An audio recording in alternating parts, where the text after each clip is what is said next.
Stapoti çamakonda almış ki çamonatali Adekna potomi abe saklavişe monatali. Herkese merhabalar.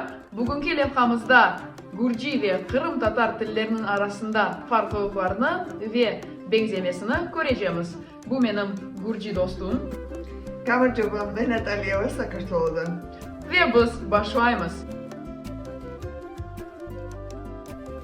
Halk, halk, ხალხი, patlıcan, ბადრიჯანი, çokuç, ჩაქუჩი, pencere, ფანჯარა, baka, ბაყაყი, aramzade, არამზადა, bayrak, ბაირაღი, adet, ადათი, aferin, აფერუ, bağ, ბაღი, bülbül, ბულბული, filcan, ფინჯანი, gemi, გემი, peri, ფერია, cemaat, ჯამაათი, çanta, ჩანთა, tamga, დამღა, rakı, არაყი, saat.